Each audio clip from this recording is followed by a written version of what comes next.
NBA Commissioner Adam Silver has issued a firm ultimatum to the WNBA and its players' union. After months of stalled negotiations, Silver has established a March 10th deadline for a new collective bargaining agreement. If a deal is not reached by that date, the 2026 season faces potential cancellation. This shift from a passive approach to a strict timeline has fundamentally changed the nature of the labor dispute. The union's reaction has been one of intense frustration, as the clock continues to run down on the upcoming season. With training camp scheduled to begin in less than 2 months, the league is currently at a standstill. There has been no expansion draft and no free agency. While the WNBA is in the midst of its most significant period of growth, the lack of a formal agreement threatens to stall that momentum. Silver has characterized this as the 11th hour, warning that the 2026 schedule will be dismantled if a signature is not secured by the deadline. The players have reportedly expressed significant anger regarding this ultimatum. They argue that the league took 6 weeks to respond to their previous proposal and question why they are now being pressured to meet a sudden deadline. However, the operational reality is pressing.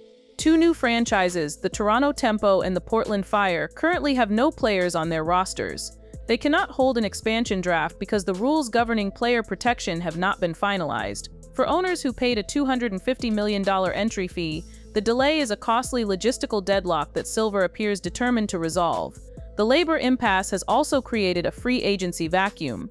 Nearly 80% of the league's workforce is technically unemployed and unable to sign new contracts. Every day the dispute continues. Stars like Kelsey Mitchell and Satou Sabally remain in professional limbo. The league's current offer would reportedly quadruple the salaries of many players, moving bench players into the 6-figure range and stars toward $1 million.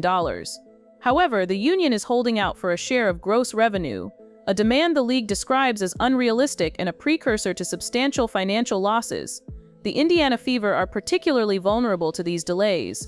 As the league's primary commercial driver, the Fever are currently unable to finalize their roster around Caitlin Clark while expansion rules remain undecided. The organization has already sold tickets for a season featuring high-profile matchups against the New York Liberty and Paige Buchers.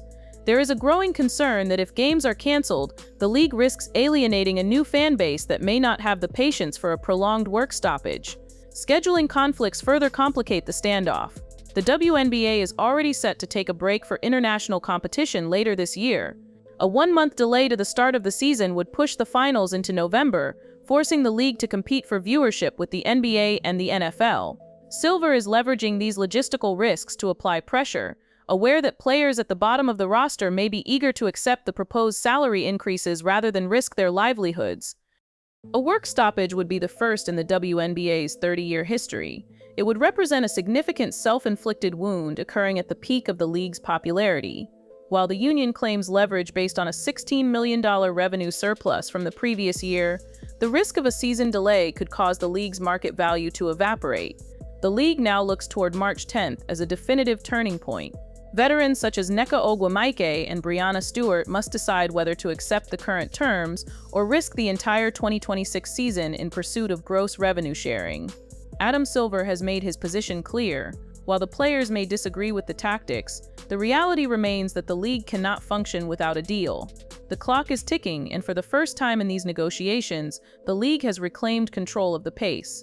The paralysis extending from the commissioner's office has reached deep into the front offices of the league's newest investments. In Toronto and Portland, the silence is expensive. For the Toronto Tempo and the Portland Fire, the $250 million expansion fees were supposed to be the price of entry into a booming market, but currently, those millions have purchased little more than empty spreadsheets. The expansion draft, originally intended to provide these teams with a foundational roster, cannot proceed until the league and the union agree on the number of protected players allowed per team. If existing teams are permitted to protect 6 players, the talent pool for expansion is shallow. If that number drops to 4, the league's established powerhouses risk losing their core identities. This lack of clarity has left general managers in these new markets unable to hire scouting departments or coaching staffs with any specific roster vision in mind. They are essentially building organizations for a game that has no established rules for the 2026 season. Beyond the expansion teams, the league's existing infrastructure is showing signs of strain under the weight of this uncertainty. The WNBA's recent surge in popularity was built on the back of a massive increase in media rights value. specifically a deal estimated to be worth approximately $2.2 billion over 11 years. The Players' Union views this figure as a clear signal that the league has moved past its subsidized era and into a phase of true profitability. Their demand for a share of gross revenue, often referred to in labor negotiations as the top line, is based on the belief that the league's previous accounting methods, which focused on net profits after expenses, were designed to keep player costs artificially low. By asking for a percentage of total revenue before any operating costs are deducted, the players are attempting to insulate their earnings from the league's heavy investments in marketing and charter travel. The league's counter-argument is rooted in the long-term sustainability of a business that has only recently begun to see black ink on its ledgers. For nearly 3 decades, the NBA has provided a financial backstop for the WNBA, covering losses that frequently exceeded $10 million annually. League officials argue that the $16 million surplus recorded last year is a modest return on 30 years of investment, and that shifting to a gross revenue-sharing model would jeopardize future expansion and infrastructure projects. One of the primary points of contention is the cost of charter flights, a hard-won victory for the players that added millions to the league's annual operating budget. The league views these as essential but expensive improvements that must be factored into any new salary structure, while the union sees them as a basic standard of professional sports that should not be used as an excuse to suppress wages. Inside the locker rooms, the divide is not just between the players and the league, but potentially between the different classes of players themselves. The league's current proposal, which would see a 4-fold increase in many salaries, is an incredibly attractive offer for the middle and bottom of the roster. A player currently making $70,000 who is offered a jump to $250,000 faces a very different set of stakes than a superstar like Breanna Stewart, whose primary focus is on long-term equity and the structural future of the league. If the rank-and-file players begin to prioritize immediate financial security over the union's broader goals for revenue sharing, the labor front could fracture. Adam Silver's March 10th deadline appears designed to exploit this exact tension. By putting the season at risk, he is forcing every player to calculate exactly how much they are willing to lose in the short term to gain a systemic victory in the long term. The impact of a potential cancellation extends to the league's corporate partners. Major sponsors like Nike, Google, and State Farm have integrated the WNBA into their long-term marketing strategies, particularly around the Caitlin Clark effect.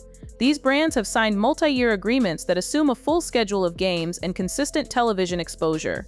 A work stoppage would trigger make-good clauses in these contracts, forcing the league to provide alternative value or face significant financial penalties. Furthermore, the momentum of the Indiana Fever, which saw a record-breaking spike in attendance and jersey sales last year, depends on consistent engagement with a fan base that is still in its honeymoon phase.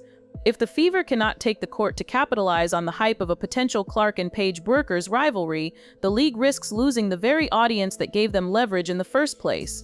Logistically, the calendar remains the league's most unforgiving opponent.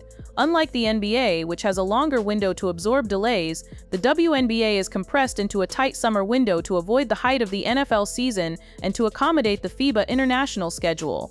The 2026 season is already scheduled to pause for the World Cup, a commitment that is non-negotiable for many of the league's international stars. If the domestic season is pushed back by the labor dispute, the players would be forced to choose between their WNBA obligations and representing their home countries. For a league that prides itself on being a global leader in women's basketball, such a conflict would be a PR disaster and a logistical nightmare for team doctors and trainers concerned about player fatigue and injury risk. The historical context of sports labor disputes suggests that the side with the most to lose usually blinks first. But in this case, both sides are holding significant cards. The league has the stability of its NBA partnership, but it cannot afford to see its most successful growth period in history go to waste. The players have the leverage of their skyrocketing popularity, but they lack the massive career earnings of their NBA counterparts, making a missed season a far more personal financial catastrophe. Most veteran players in the WNBA still remember a time when charter flights were a dream and salaries were barely enough to cover off-season training. For them, this negotiation isn't just about 2026, it's about ensuring that the players who come after them never have to return to those conditions. As March 10th approaches, the focus is shifting toward the specific language of the salary cap. The union is pushing for a soft cap similar to the NBA's, which would allow teams to exceed the limit to retain their own stars, albeit with a luxury tax.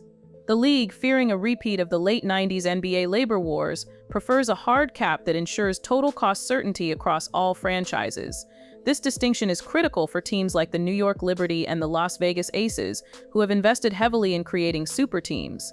Under a hard cap, these rosters would likely have to be dismantled, leading to a massive redistribution of talent across the league. This prospect has created an unusual alliance between the league's top stars and their owners, both of whom want the flexibility to keep winning teams together. The tension is exacerbated by the fact that the WNBA's internal data is now being scrutinized more closely than ever. During the last CBA negotiation, the league's financial struggles were a matter of public record. Now, with sellout crowds in cities like Phoenix and Chicago, the optics of poverty no longer hold up under the arena lights. When players see 20,000 fans in an NBA arena for a WNBA game, they are no longer satisfied with being told the league is a developing product. They see a mature business that should be treated as such. Adam Silver's role in this has been to act as the realist, reminding both sides that while the growth is real, the infrastructure to support it is still being built. His hammer is a reminder that the business of basketball is governed by television windows and arena leases, neither of which will wait for a union vote. The role of the agents in this standoff cannot be overlooked. As salaries have risen, the involvement of high-powered sports agencies has increased, bringing a more aggressive negotiation style to the table. These agencies represent players across multiple leagues and are used to the hardball tactics of the NBA and NFL. They are advising their clients to hold firm, believing that the league is bluffing about the 2026 season.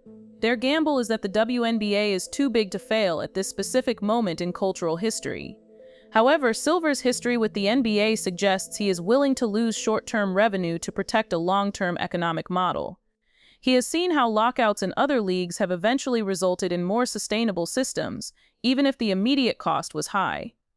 If the deadline passes without a deal, the first casualty will be the preseason schedule. These games are crucial for the development of younger players and the integration of new draft picks. Without them, the quality of play at the start of the regular season will likely suffer, providing more ammunition for critics who have long questioned the league's viability.